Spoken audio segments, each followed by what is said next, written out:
수업을 시작해 보겠어요. 우리가 현재 이제 벡터를 하고 있는데, 벡터는 새로운 수이고, 그래서 정의와 계산으로 구성이 된다.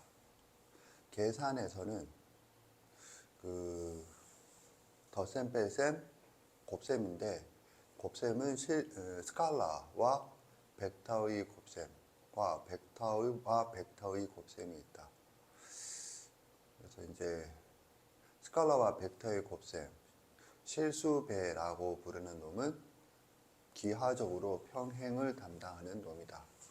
그리고 벡터와 벡터의 곱셈, 내적은 기하적으로 수직을 담당한다. 그런 얘기를 했었어요. 그래서 이제 내적을 하고 있잖아. 내적에서는 정의와 목적 이렇게 얘기했죠. 정의는 교과서마다 달리해서 두 개가 있는데, 하나는 A 벡터의 성분을 A1, A2라고 했을 때 A 벡터 내적 B 벡터는 A1, B1 더하기 A2, B2다. 그게 있었죠.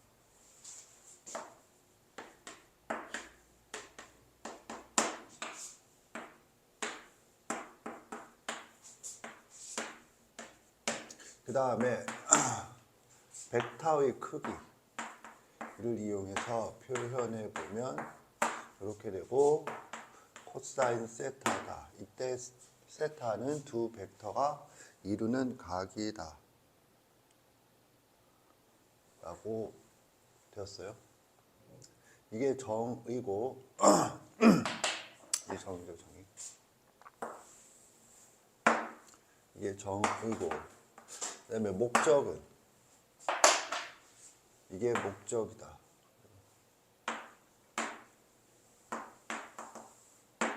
목적은 두 벡터가 이루는 각 이거거든. 그래서 요 등식을 이용해서 이 세타를 구한다. 세타를 구한다는 게 특수각이 아니면 개별적인 값을 구하기 힘든 관계로, 통상적으로는 세타의 값을 구하는 게 아니고 코사인 세타의 값을 구한다. 코사인 세타 같은 경우에 0도부터 180도 사이에서는 1대1 함수죠. 1대1 함수. 그래서 근데 이제 두 벡터가 이루는 각을 보면 0도보다 크거나 같고 180도보다 작거나 같다. 이렇게 되잖아. 그러니까는 1대1 함수여서 세타를 값을 구하는 것과 코사인 세타의 값을 구한다는 말이 수학적으로는 같은 의미로 사용이 돼요. 그래서 어쨌든 세타 또는 코사인 세타를 저 등식을 이용하여 구한다라는 거지. 요것에 대해서 좀 보면 이렇게 되죠. 기하적으로 좀 보자. 기하적으로 봤을 때 두 벡터가 있다. 이거를 A 벡터라 하죠. 이거를 B 벡터라 하죠. 내적이라는 말이 앞에서 하기를 적이 뭐냐면 넓이다. 넓이라고 했죠. 그래서 적분할 때 적이 넓이가 되겠어요. 그러면 무슨 넓이니? 이게 무슨 넓이를 말해? 얘가 이거거든. 무슨 넓이를 말하니 하면 이제 코사인 세타, 이게 이제 세타인 상태에서 수선의 발을 그어주면, 그러면 요 길이가 뭐가 되느냐면 B 벡터의 크기 코사인 세타가 된다. 이렇게 되는 거죠. 그리고 넓이는 수직이다. 수직으로 바꿔봐. 수직은 여기 이렇게 되는 거잖아. 아래쪽으로 보겠어요. 이 길이와 이 길이가 같고 여기가 수직이다. 그러면 저 A 벡터 내적 B 벡터는 뭘 의미해? 이 직사각형의 넓이를 의미한다. 이 넓이가 내적이다. 이렇게 되는 거죠. 이해갔나? 그런데 세타가 둔각이 된다. 이러면 수선의 발은 어디에 떨어지니? 하면 연장선 위에 떨어진다.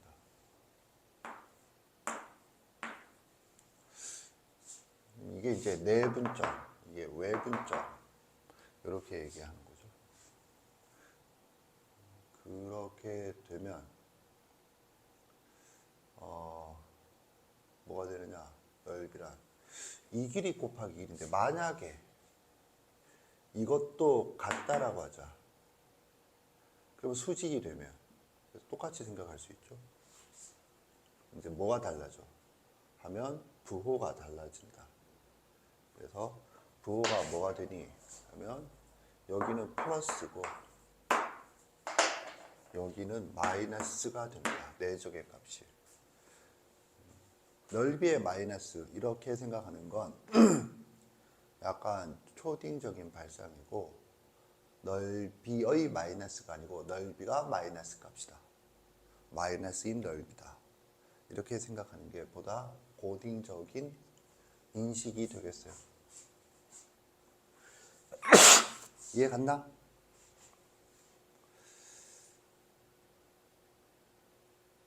그런데 이제 여기에서 이 각을 구한다라고 하는 건 이게 뭐야? 성분이죠. 성분은 뭘 전제해? 좌표를 전제하잖아. 그래서 좌표를 도입한다. 이거죠. 그러면 좌표를 도입하면 좌표 도입은 고등학교 1학년 수학 3 기하 파트에서 평면 좌표를 할 때 우선적으로 중요한 거다라고 선생님이 지도를 했거든. 그때 핵심은 뭐냐면 원점을 어디에 설정하니에 따라서 풀이는 어느 쪽을 설정하든 같은 풀이가 가능한데 풀이의 과정이 단순해지느냐 복잡해지느냐 이런 차이였잖아. 그래서 이제 여기서도 원점을 이제 좌표로 도입하면 원점을 생각하는데 원점은 여기가 가장 적절하겠죠. 여기를 잡는 건 오버가 되겠어요. 그래서 여기를 원점으로 잡고 좌표를 도입해서 이걸 좌표로 도입한다는 말은 뭐냐면 이 종점이 뭘 가져? 성분을 갖게 된다. 좌표를 갖게 된다 이거죠. 다시 한번 말하지만 벡터에서는 좌표라고 부르지 않고 성분이라고 부르는데 같은 의미다라고 생각을 하면 되겠어요.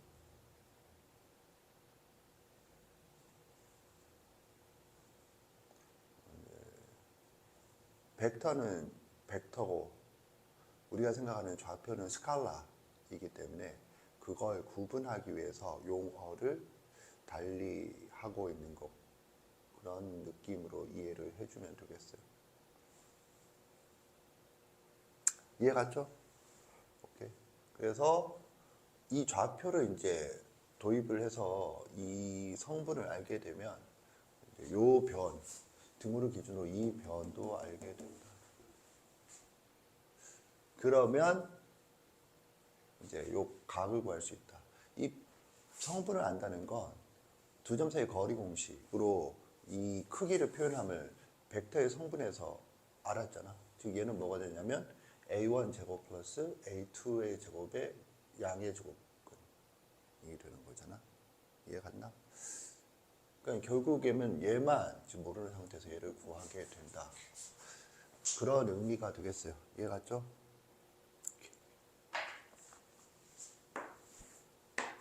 됐고, 그 다음에 이제 지난 시간에 마무리할 때 적었던 게 요 내용 말고 하나가 더 있어요. 요 내용에 대해서는 요런 관점을 생각을 해봤다. 그럼 이제 다른 하나가 뭐냐 하면 A 벡터 내적 B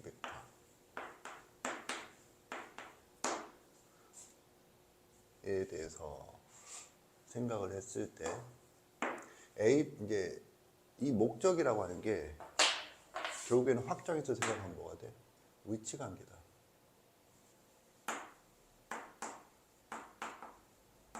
여기다 적지 말고 여기다 적을까? 위치 관계다. 벡터는 결국 유형선분, 즉 직선의 일부죠. 두 직선의 위치 관계가 되고, 그래서 두 직선의 위치 관계에서 우리가 배운 건 평행과 수직이거든.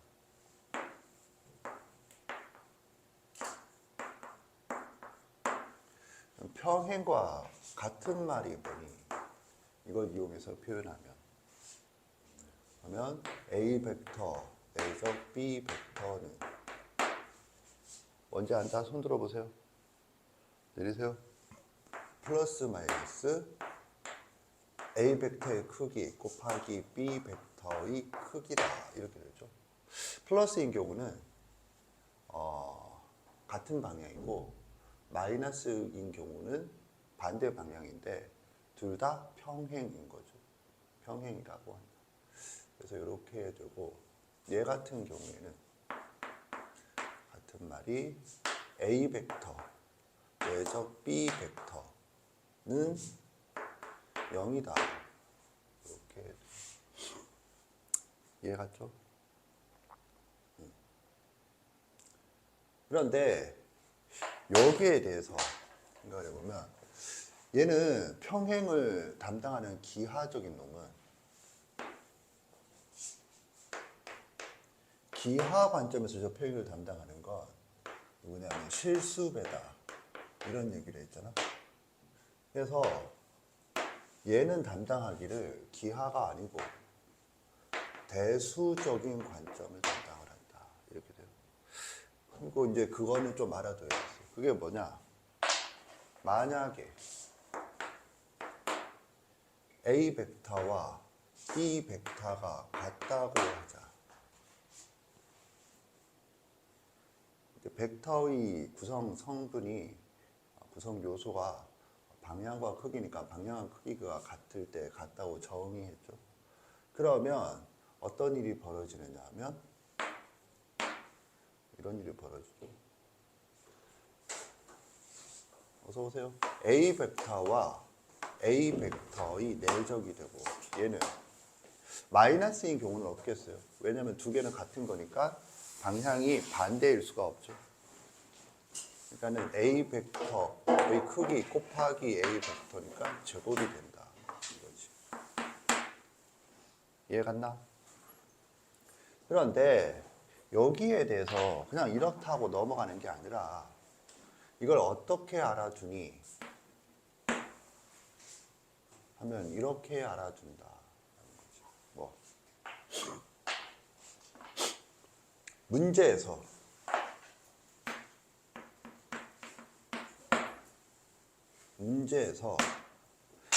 A 벡터의 크기에 대해서 등장을 했는데 이거 A 벡터 크기가 등장했다고 쳐. 그러면 어떻게 하느냐? 묻지도 따지도 않고 제곱을 때린다. 그래서요. 그러면 뭐가 되니? 하면 저기 적혀 있는 대로 A 벡터 내적 B 병신아 A 벡터가 되는 거잖아. 이해 갔죠? 이거랑 좌변과 우변이 바뀌었지. 이런 사고를 뭐라 부르지?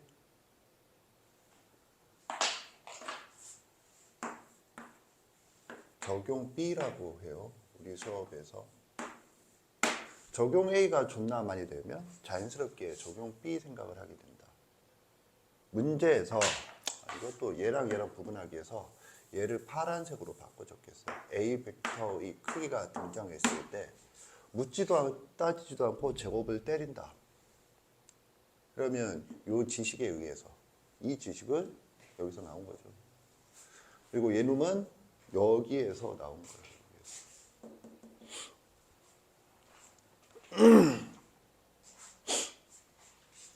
둘 다 뭐 위에 것도 알고. 그래서 이제 이렇게 되면 이렇게 되잖아. 그러면 이걸 이걸로 바꾼다는 거야. 근데 이걸 이걸로 바꾼다는 의미가 뭐니? 이거거든. 이게 뭔데요? 하면은 똑같은 거거든. 뭐가 똑같은데요?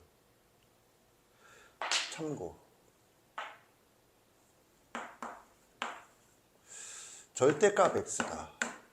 그럼 어떻게 하는 거였죠? 절대값 x에 대해서 이런 성질이 있지. 절대값 x의 제곱은 x제곱과 같다. 그런데 그거는 절대값에서는 그닥 큰 위력을 발휘하지 않고 이때는 이제 이걸 하는 거죠. x이거나 마이너스 x다. 그런데 x가 0보다 크거나 같고 x가 0보다 작다. 참고로 여기에 등호가 붙어도 된다. 그런 얘기를 했죠. 이거 보면 뭐가 떠올라? 제곱. 안 들려? 연산이란 단어밖에 안 들려. 연산 가능성이죠. 그래서 얘는 연산이 안 되고 얘는 연산이 된다. 이런 얘기를 했었거든. 그래도 바꾼다. 바꾸는 방법이 뭐니? 이거죠. 똑같지. 이거 연산이 안 되고 이건 연산이 돼. 이 놈이 연산이 되는 놈이라고. 이건 연산이 안 되는 놈. 그래서 바꾸는데 바꾸는 방법이 뭐니? 범위를 나눈다? 제곱을 한다. 이거거든. 그럼 여기에서 질문. 얘가 연산이 된다는 게 무슨 의미일까? 알겠다. 손 들어보세요. 이제 이런 게 이해해줘. 이건 이미 그때도 얘기했어요. 뭐? 연산 법칙이 있다.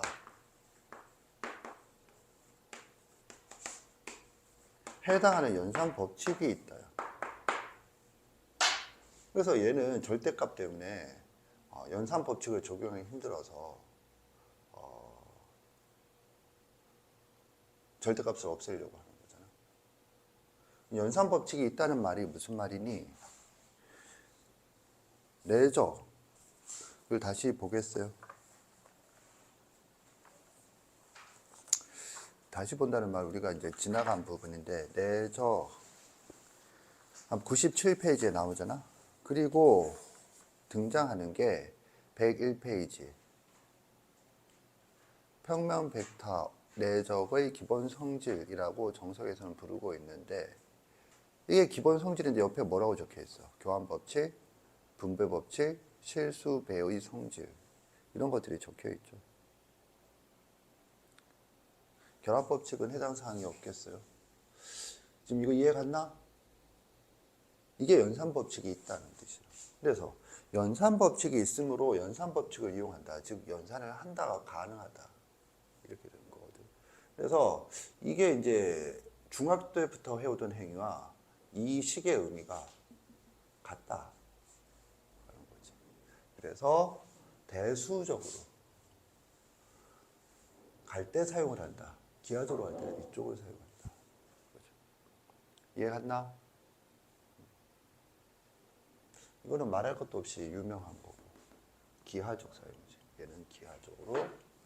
그러니까 이제 기하를 여기를 빨간색 치면 이것도 이제 기하적으로 사용하는 것이다.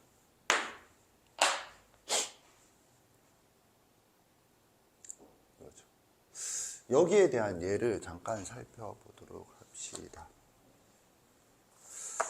어디 있느니 하면 정석 103페이지.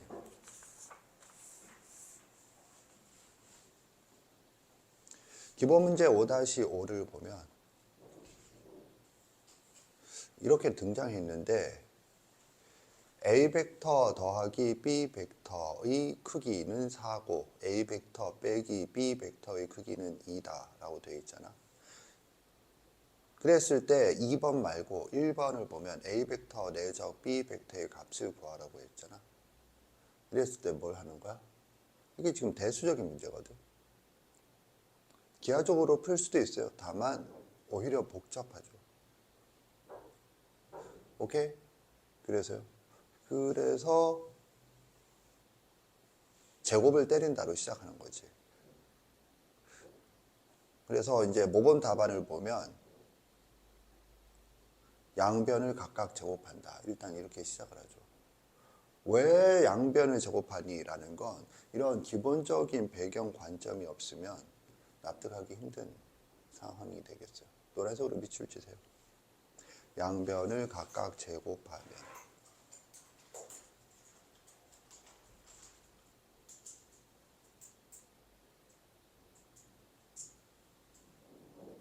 됐죠? 그 다음에 넘기세요. 104페이지.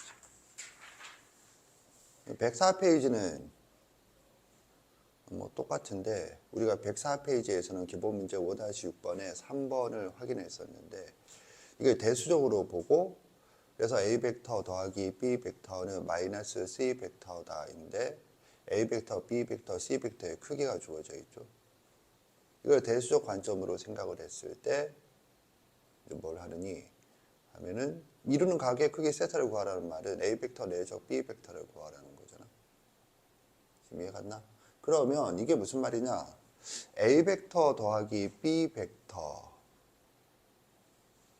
대하여 앞에서처럼 생각하면 그 크기를 생각하고 제곱을 때린다. 이런 생각을 해줘야겠죠. 앞에 문제를 다시 봐. 그러면 똑같은 상황이거든. 조금 이제 깊은 표현으로 물은 거지. 앞에 문제에서는 A 벡터 플러스 B 벡터의 크기를 제시했는데 여기서는 A 벡터 플러스 B 벡터의 크기가 아니라 그냥 합 벡터를 마이너스 C 벡터라고 제시하고 그 다음에 묻는 게 A 벡터 내적 B 벡터를 구하라고 했는데 그 다음 문제에서는 내적을 구하는 게 아니라 그걸 좀 더 깊은 표현으로 이루는 각의 크기를 구하세요. 이렇게 물었죠. 지금 이해 갔나? 그러면 이제 그런 문제를 이런 배경을 바탕으로 기본 문제 5-6번에 3번은 앞페이지 기본 문제와 기본 문제로 환원시켜서 생각을 해야겠다. 이런 생각을 해줘야겠어요. 이제 환원시키는 구체적인 장면들이 너한테 보다 이제 조금 깊은 사고력을 요하는 건데. 그러니까 지금 풀이를 보면 A 벡터 더하기 B 벡터의 크기가 등장하고 그걸 제곱을 때리죠. 이해 갔나? 오케이? 그래서 이제 이런 장면들이 이걸 내가 지금 말하는 대수적 관점을 의미한다가 되겠어요. 알겠죠? 그래서 이렇게 보고 그 다음에 여기에 대해서 생각을 좀 해보도록 하겠어요. 정리하세요.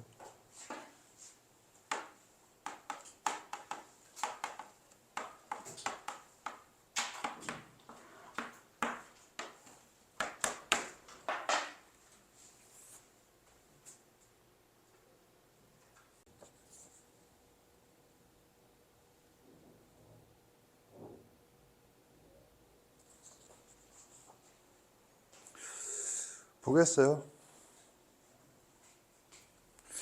1번 문제를 일단 풀어봅시다. 이 문제는 이제 수직 조건에 대한 문제인데 어찌됐든 한 변의 길이가 1인 정사각형에서 내적을 구하여라 라고 되어 있고 일단은 수직이고 나발이고 잘 모르겠죠. 그림을 그려봐야겠죠. 한 변의 길이가 1인 정사각형을 그리자. 그리고 네이밍을 A, B, C, D A, B, C 이라고 통상적으로 하겠죠. 이때 벡터를 제시했다. 이 스트럭처에서 A, B 벡터 A, B 벡터는 여기다. 그 다음에 A, C 벡터는 여기다. 이거죠. 이게 정사각형이니까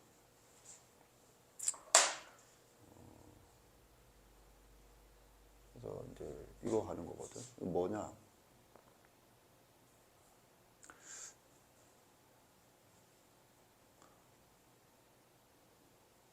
이거 뭐니? 뭐야? 이거는 위에 줄로 해볼까? 이렇게 좌표 도입을 했나?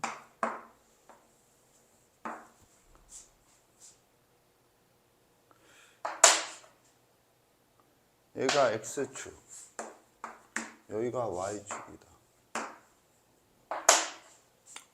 그러면 AC 벡터 내적 AB 벡터 내적 AC 벡터. 그러면 B점의 성분이 뭐가 되니? 그러니까는 AC 벡터의 성분이죠. B점의 좌표고 AB 벡터의 성분이 뭐가 되니? 그러면 1,0이죠. 얘는 1,1이죠.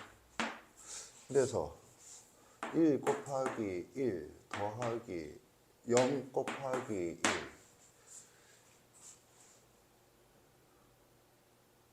물론 좌표를 도입을 하고 성분을 표현하는 거 머릿속으로 해도 되겠어요. 그림, 정사각형 그림을 그렸어도. 그래서 이렇게 1이다가 나. 그러니까 이제 이렇게 안 하고 딴 방법을 했다 좋은데 네가 한 방법이 이것보다 더 단순한가?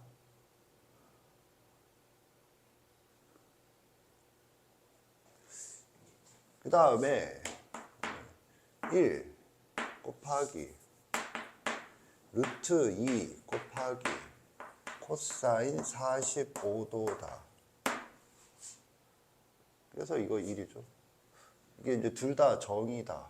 어떤 교과서에서는 이거, 어떤 교과서는 이거. 그럼 통상적으로 이렇게 했을 거라 생각을 하거든. 그러면 이거는 왜 안 해? 이게 이제 큰탐 스타일이죠. 지적하는 게. 이걸 해서 잘했어가 아니라. 너도 알다시피 세 명 다 이걸로 했을 거 아니야? 나는 이거 말고 다른 방법으로 했다. 손 들어봐. 응? 다 이걸로 했잖아. 그러니까 이제 무슨 일이 벌어지냐면 3번을 못 푼다. 이거지. 그러면 예제 비트. 그리고 이제 들어보면 알겠지만 이걸로 했다. 손 들어봐. 이걸로 했다. 손 들어봐. 내리세요. 너는 이걸로 안 하는 게 아니라 2분의 루트 2 적었잖아. 지금 아까 봤는데 우리 왜 손을 안 들어? 아, 이거 코사인 45도 안 적어서? 아무튼 다른 걸로 풀었으면 잘했고. 내가 원하는 거 이게 위에 줄에 적혀있는데 왜 이 생각은 안 하니? 큰 탐스에 이런 거지. 왜 그럼 이런 생각은 뭐 하니? 이런 걸 도입을 해야지. 그럼 이런 도입할 생각은 어떡하니? 이런 게 과부하지, 니한테는. 예습하면서 맨날 이런 것만 쳐보니까. 그리고 내가 얘기했잖아. 스트럭처가 왜 등장하니? 이게 스트럭처라고, 스트럭처. 스트럭처는 왜 등장하니? 좌표가 없으니까 등장하는 거야. 무질서. 좌표가 없으니까 등장하는 거야. 이게 좌표 역할을 하는 거야. 이게 발전해서 뭐가 되니? 이게 발전해서 얘가 된 거야. 이런 모든 기타 스트레처를 한꺼번에 표현하자가 이거라고. 마치 y = 2x, y = 3x를 한꺼번에 표현하자가 이듯이 문자라고 하듯이 이런 스트럭처를 한꺼번에 표현하자가 좌표라고. 좌표. 그리고 벡터도 좌표계라고 그러죠.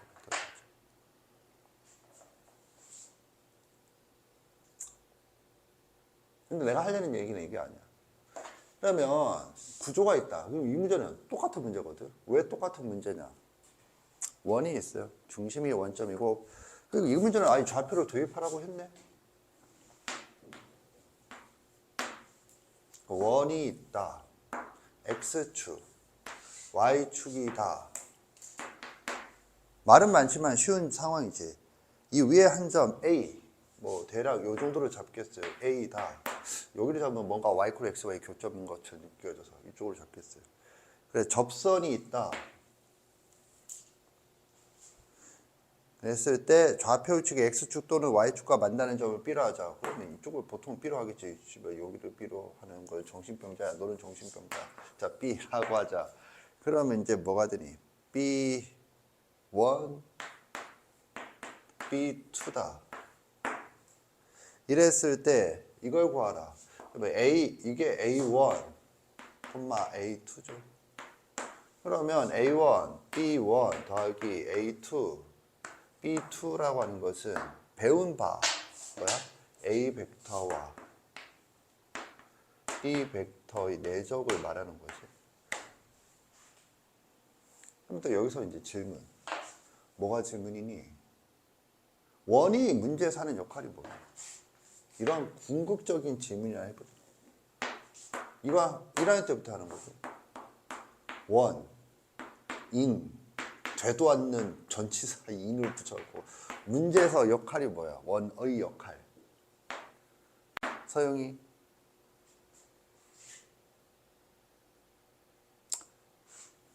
수업 시간에 착각하듯이 착각이 얘기해봐.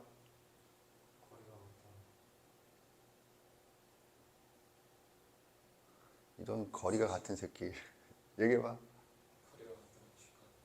거리가 같다와 수직, 직각이죠. 거리가 같다. 거리 동일. 그 다음에 수직, 직각. 선생님 이렇게 생각해요. 인테그랄 직각은 dx는 원이다. 직각을 존나게 싸우면 원이 돼요. 내가 지금 뭐냐? 원이 떴다. 보조선. 그거라고. 씨발. 그래서 수직. 그거라고. 그래서 수직 조건이고. 정사각형이야. 수직이지, 수직. 이해 갔나? 그래서요. 그러면 지금 이 문제에서 두 벡터의 내죠. 이 두 벡터라고 하는 거는 결국 이거잖아. 이게 A1, A2가 어떤 베타의 성분이니? 이걸 또 몰라. A1, A2는 뭐랑 같니? OA 벡터의 성분이죠. 이걸 못해. 이걸 안 해. 그래서 보조선이 벡터가 되죠. 다른 벡터는 이 벡터죠. 이 벡터.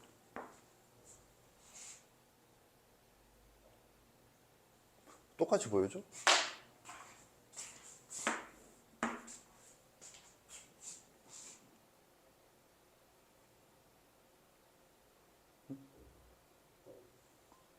이 벡터인 거지. 둘이 똑같은 거 알겠나? 이 문제는 풀고 이 문제를 못 푼다. 이런 걸 뭐라 불러? 응용력이 없다. 왜 응용력이 없을까? 이 문제를 딸랑 이거로만 푸니까. 찐따 빠가스리 뻑큐처럼. 딸랑 이거 하나로 푸니까 네가 얼마나 암해봐져. 그러니까 그 시간 동안에 이렇게 또 풀었어야 돼가 아니라 풀려고 땀풀이는 없나 이렇게 생각해서 땀풀이를 하는 게 아니고 뭔데? 이거 어떻게 끄는 거지? 이렇게 왔을 때 이걸 이렇게 누르면 돼. 좋았어. 당황스럽고. 이게 자동으로 생각이 나야지.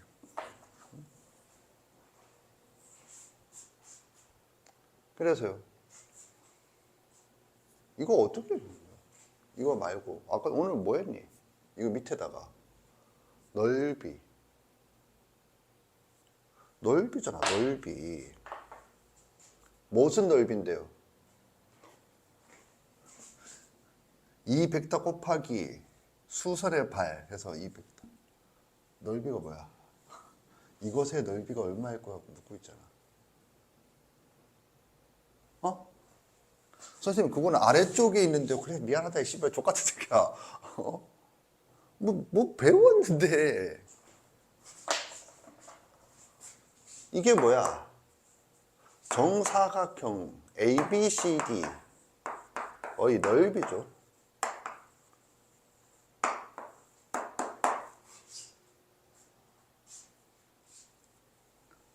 그럼 이건 어떻게 되겠니?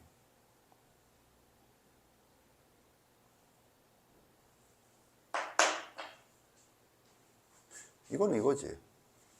뭐냐면 이거 기억나나? 이것도 했어. 맨날 저 새끼는 다 했대. 그냥 네가 안 한 걸 얘기해봐. 원이 있다. 파이 r 제곱이잖아. 그래서 내가 뭘 했느냐 하면 r 제곱을 했잖아. r 제곱이 뭐야? 이거잖아.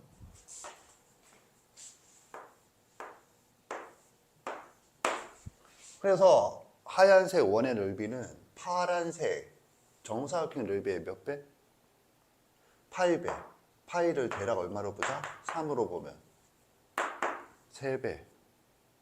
이런 얘기를 했었는데 혹시 너는 못 들었을 수도 있고, 왜냐하면 이건 거의 초짜한테는 원을 바라보는 관점이거든. 오케이? 이해 갔나? 이게 뭐니? 이 넓이 묻고 있잖아. 이 넓이가 얼마일까요? 이 길이가 같으니까. 그래서 답이 뭐야? r제곱이잖아. r제곱. r제곱. 거기 보기에는 보기가 없구나. r제곱. 이런 문제가 보기가 있으면 이건 사기지. 그리고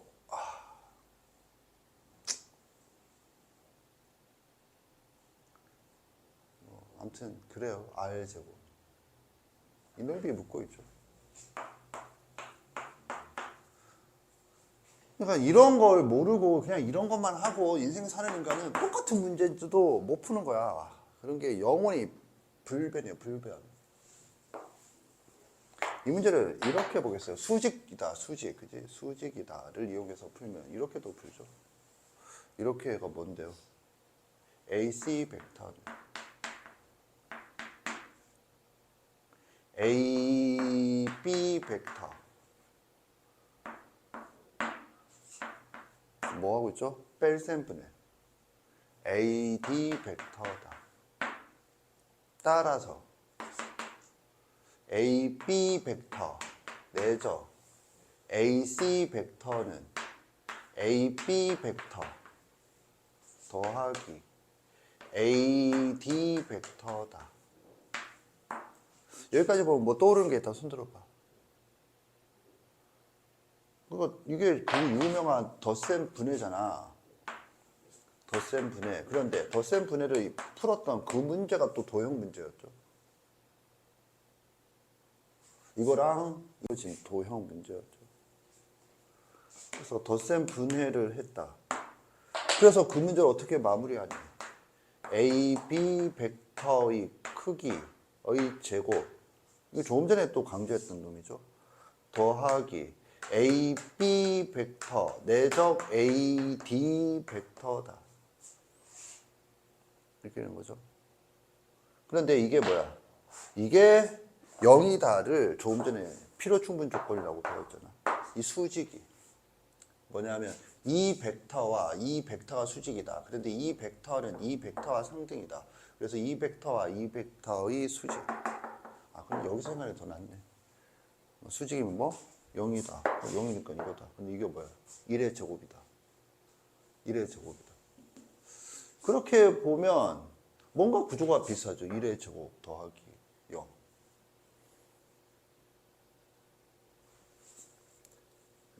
지금 몇 가지 방식으로 풀었니? 4가지. 놀라운 사실은 4가지를 다 배웠거든. 근데 뭐가 놀랍니? 네 머릿속에 떠오르는 유일한 하나는 이거밖에 없거든. 그래서 결론은 뭐니? 못 풀거든.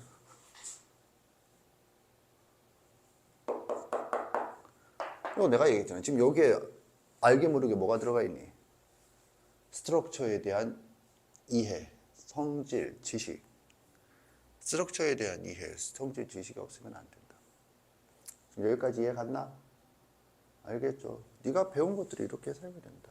특히 이런 거. 무려 4가지 풀이로 풀었어. 얘도 풀 수 있거든. 다른 풀이로. 고1이 푼다. 고1이 풀면 어떻게 풀죠?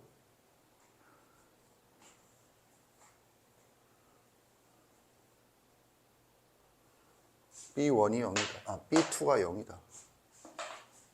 고1이 분명. 그래서 이런 거 몰라. B2가 0이야. 따라서 B2가 저기서는 0이므로 따라서 준식은 뭐야? A1, B1이다. A1, B1을 곱하는데 A1, B1은 무슨 관계야, 저게?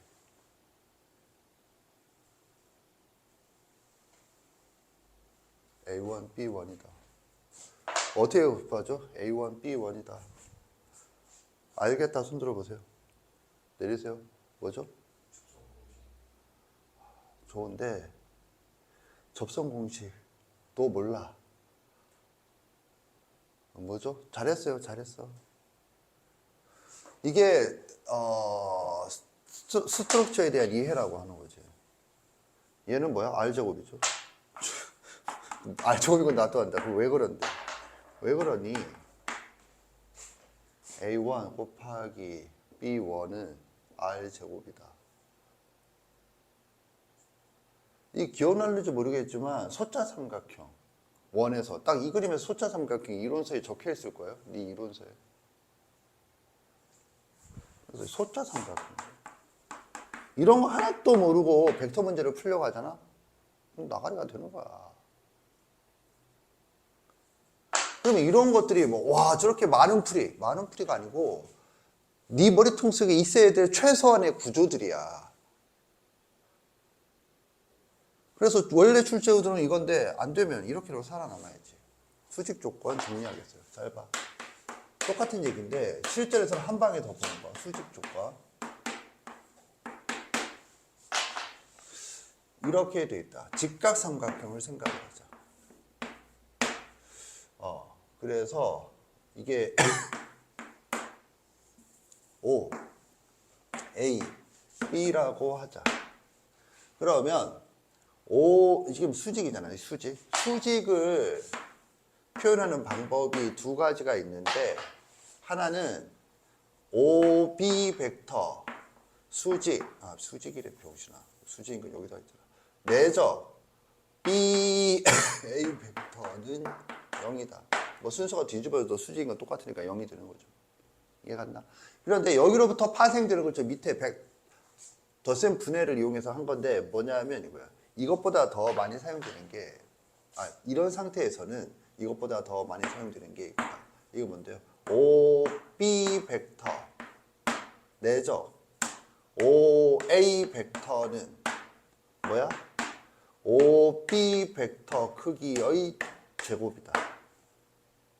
이걸 덧셈 분해를 해서 OA 벡터를 OB 벡터 더하기 BA 벡터로 분해하고 난 다음에 내적 성질을 적용해서 즉 연산을 해주면 이렇게 나오는데 그냥 한 방에 넓이를 이용해서 넓이 관점을 이용해서 수직이잖아 넓이. 그래서 이거 내적 이거는 요거 곱하기 이거다. 이렇게 되는 거죠. 이해 갔나? 알겠죠? 그래서 이렇게 알아둔다. 수직 조건에 대해서. 그래서 이 문제는 이 두 문제는 여기에 대한 예제로 사용이 된 것이다만 네가 이제 알고 있는 기본적인 내용들을 다 동원을 해서 두 문제를 각각 접근해 봤다가 되겠어요. 이해 갔나? 알겠죠? 자 이렇게 해서 내적이 끝났어요. 도형의 방정식은 생략한다고 했어요. 불안해하지 마시고 학교 시험에 나오더라도 틀려도 A를 맞는 수준이 아니고 훨씬 더 높은 수준으로 맞을 수 있으니까 이 정도나 잘 해놓으세요. 도형의 방정식에 대해서는 정석에 나와 있는 예습 정도로 하면 되겠어요. 알겠죠? 잠깐 쉬고 공간 도형으로 넘어가겠어요. 정리하세요.